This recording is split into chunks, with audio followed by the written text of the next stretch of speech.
हिवाळी अधिवेशनाच्या पहिल्याच दिवशी सोलापूरचा पाणी प्रश्न विधान भवनात गाजला। नवनिर्वाचित आमदार देवेंद्र कोठे यांनी मांडली आपली भूमिका। मोहोळ तालुक्यातील शेतकऱ्यांना दिलासा देणारी बातमी। अतिवृष्टीमुळे झालेल्या नुकसान भरपाईसाठी जवळपास 3 कोटींची रक्कम मंजूर। अल्पसंख्याक हक्क दिन सर्वत्र करण्यात आला साजरा। सोलापुरातही जिल्हा प्रशासनाच्या वतीने करण्यात आलं होतं बैठकीचं आयोजन। मुस्लिम आरक्षण आणि संरक्षणासाठी सोलापूरहून मुंबईला निघणार पदयात्रा। मुस्लिम बांधवांनी मोठ्या संख्येने सहभागी होण्याचं इरफान शेख यांनी केलं आवाहन।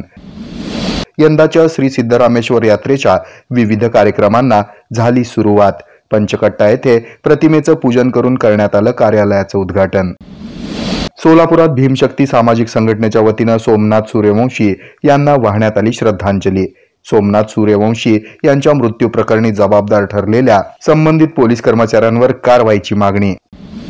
नवनिर्वाचित मंत्रिमंडळातील मंत्र्यांचा सोलापूर राष्ट्रवादी काँग्रेसच्या पदाधिकाऱ्यांनी केला सन्मान। किसन जाधव, संतोष पवार यांच्यासह अनेक राष्ट्रवादीचे नेते आणि कार्यकर्ते होते उपस्थित।